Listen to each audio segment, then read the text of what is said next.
Trágica é a existência daquele que morre sem haver conhecido o motivo de sua vida. Samael Alveor. Seu like, mais seu comentário, mais seu compartilhamento, mais sua inscrição, igual nossa enorme gratidão. O sábio autor do livro Specimen of British Writers, Barnett, apresenta um caso extraordinário de bruxaria. Faz 50 anos vivia, numa aldeia do condado de Somerset, uma velha que era geralmente considerada como bruxa. Seu corpo era seco e encurvado pela idade, andava com muletas. Sua voz era cavernosa, misteriosa, porém dissimulada solenidade. De seus olhos brotava um fulgor penetrante, e sobre quem ela os pousasse, deixava-o mudo de espanto. De repente, um jovem saudável e moço de uns 21 anos, da mesma localidade, foi assaltado por um pesadelo tão persistente que sua saúde resultou afetada e, num prazo de 3 a 4 meses, ficou débil, pálido e fraco, com todos os sintomas de uma vida que se esgotava. Nem ele, nem ninguém dos seus duvidava da causa, e depois de celebrar conselho, tomou ele a decisão de esperar acordado a bruxa. Assim, na noite seguinte, por volta das 11h30, percebeu uns passos calmos e sigilosos na escada. Uma vez tendo chegado o amedrontado ser ao quarto, foi ao pé da cama, subiu logo nela e se arrastou lentamente até o moço. Ele deixou fazer até que ela chegou aos seus joelhos, então, alçou-a, com ambas as mãos, pelos cabelos, mantendo-a subjugada com convulsa força, enquanto chamava sua mãe que dormia num quarto contíguo, para que trouxesse a luz. Enquanto a mãe buscava a luz, lutaram o moço e o ser desconhecido às escuras, rolando ambos, furiosamente pelo solo, até que ao primeiro vislumbre da escada, a mulher safou-se com força sobrenatural do jovem e desapareceu como um relâmpago de sua vista. A mãe encontrou seu filho em pé ofegante, ainda pelo esforço e com mechas de cabelo em ambas as mãos. Quando me relatou o fenômeno, disse Barnett, perguntei-lhe com curiosidade de onde havia tirado o cabelo. Ao que ele respondeu, fui tolo em não haver logrado retê-la, pois, isso teria demonstrado melhor a identidade da pessoa. Porém, no torvelinho das minhas sensações, fi-la cair no chão e a bruxa, a quem pertenciam os cabelos, teve o bom cuidado em não aparecer mais à minha vista, nem mais vir molestar-me à noite, pois havia levado uma boa surra. É raro, acrescentou, que enquanto a tinha segura e lutava com ela, embora eu soubesse quem devia ser, sua respiração e todo o seu corpo pareciam de uma moça saudável. O homem a quem isto aconteceu vive ainda. Contou-me esse episódio mais de uma vez e por isso mesmo, posso certificar sobre a autenticidade do fato. Pensem o que quiserem sobre a causa. Comentando o caso, diz o sábio Valdemar, este relato contém 2 pontos de muito peso. Em primeiro lugar, ao jovem constava que seu pesadelo tinha por causa a bruxa que vivia na localidade e também conhecia esta bruxa de seus fugazes encontros ao andar durante o dia e em suas visitas astrais noturnas. Em segundo lugar, a bruxa, encurvada pela idade e sustentada por muletas, transformou-se, ao cabo de vários meses, durante os quais ele foi se debilitando e se consumindo, na imagem de uma exuberante moça. Onde se há de encontrar a causa deste evidente rejuvenescimento da velha? Para responder a esta pergunta, continua dizendo Valdemar, devemos ter presente o mecanismo do eidolon, o duplo.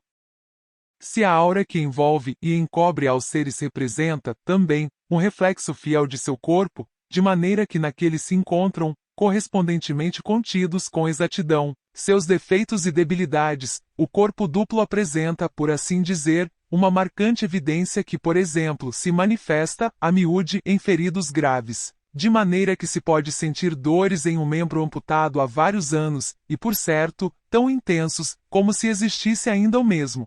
Esta invulnerável integridade do duplo fundamenta-se no princípio criador de que a forma dada pela natureza, a congênita do ser, está contida numa espécie de primeiro germe. Neste, como na semente, encontra-se contida a estrutura de toda a árvore, acha-se oculto o ser em sua viva imagem. Mediante múltiplas falsas ações e extravios, reflete-se, no curso da vida, o tecido vibratório astral que se enlaça com o corpo primitivo. Com respeito aos corpos primitivos, desejaríamos assinalar ainda que o professor Hans Spemann, da Universidade de Eriburgo, obteve, no ano de 1955, o Prêmio Nobel de Medicina e Psicologia, devido à sua comprovação, em transcendentais estudos, de que nos primeiros estados de desenvolvimento embrionário se acha ativo um escultor da vida, um ideoplástico químico que forma o protoplasma segundo uma imagem pré-determinada. Partindo desses estudos de Spemann, o professor Oscar Chotet da Universidade de Yale logrou comprovar, mediante seus experimentos com salamandras, que o escultor da vida não desaparece, de modo algum, tal como Spemann havia suposto, após o tempo de desenvolvimento embrionário, senão que se mantém durante toda a vida do indivíduo. Um pequeno pedaço de tecido, procedente da costumeira ferida de um homem, poderia, segundo o professor Chotet, ao ser injetado em um terreno virgem e vivente, reconstruir, de maneira inteiramente idêntica, todo o corpo do homem ferido em questão. Acaso, os experimentos nos laboratórios de homúnculos conduziriam, algum dia, a reforçar, praticamente de maneira insuspeita, as teorias do professor Chotet? É óbvio que a abominável arpia deste cruento relato, mediante certo modus operandi desconhecido para o vulgo, pôde sugar ou vampirizar a vitalidade do jovem para transplantá-la ao seu próprio corpo primitivo. Só assim se pode explicar, cientificamente, o insólito rejuvenescimento do corpo da velha. É inquestionável que o ideoplástico químico, impregnado pela vitalidade do moço, pôde reconstruir o organismo valetudinário daquela anciã. Enquanto a vida do mancebo se esgota espantosamente, a velha fatal de esquerdos conciliábulos tenebrosos, recobrava sua antiga juventude. É palmário que o rapaz teria capturado a velha se não houvesse cometido o erro de pegá-la pelos cabelos. Melhor teria sido se a segurasse pela cintura ou pelos braços. Muitas dessas arpias abismais, surpreendidas em flagrante, têm sido capturadas com outros procedimentos. Algumas tradições antigas dizem: se colocamos no solo umas tesouras de aço abertas em forma de cruz e se aspergimos mostarda negra ao redor deste metálico instrumento, qualquer bruxa pode ser capturada. Causa assombro que alguns ocultistas ilustres ignorem que essas bruxas possam iludir a lei da gravidade universal. Ainda que pareça insólita a notícia, enfatizamos a ideia de que isto é possível colocando o corpo físico dentro da quarta dimensão. Não é de modo algum estranho que essas arpias, metidas com seu corpo físico dentro da dimensão desconhecida, possam levitar e viajar, em poucos segundos, a qualquer lugar do mundo. É ostensível que elas têm fórmulas secretas para escapar do mundo tridimensional de Euclides. Em termos estritamente ocultistas, bem podemos qualificar essas criaturas tenebrosas como ginas negros. O organismo humano oferece, certamente, possibilidades surpreendentes. Recordai, amados leitores, a execrável Selene e suas imundas arpias, monstros com cabeça e pescoço de mulher, horrendos pássaros das ilhas Strófadas que se encontram no Mar Jônico, providas de longas garras, têm sempre no rosto a palidez da fome. Fúrias terríveis que, com seu contato, corrompem tudo que tocam e que antes foram formosas donzelas. A capital principal de todas essas abominações está em Salamanca, Espanha. Ali está o famoso castelo de Klingsor, o salão da bruxaria, santuário das trevas, oportunamente citado por Richard Wagner em seu Parsifal. Valha-me Deus e Santa Maria! Se as pessoas soubessem tudo isto, buscariam o castelo de Klingsor por todas essas velhas ruas de Salamanca. Entretanto, bem sabem os divinos e os humanos que o castelo do Grau Negro se encontra nas terras de Ginas, na dimensão desconhecida. Às terças e sábados, à meia-noite, ali se reúnem essas bruxas com seus zangões para celebrarem suas orgias. Quando alguma arpia dessas foi agarrada, boa sova, surra ou chicotada levou, pois as pobres pessoas ainda não sabem devolver bem por mal. É necessário sermos compreensivos, e ao invés de atolar-se no lodo da infâmia, melhorar a tais arpias por meio do amor, tomar com coragem o problema e admoestar com sabedoria. Não julgueis, para que não sejais julgados. Porque com o juízo com que julgardes, sereis julgados, e com a medida com que medirdes, sereis medidos. E porque olhas a palha que está no olho de teu irmão, e não vês a viga que está em teu próprio olho?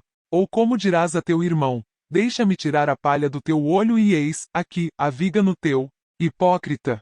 Tira primeiro a viga de teu próprio olho e então verás bem, para tirar a palha do olho do teu irmão. Aquele que estiver limpo de pecado que arroje a primeira pedra. Ainda que pareça incrível, é bom saber que muitas pessoas honoráveis e até religiosas carregam dentro o eu da bruxaria. Em outras palavras diremos, pessoas honradas e sinceras que em sua presente existência, nada sabem de ocultismo, esoterismo, etc., levam, no entanto, dentro o eu da bruxaria.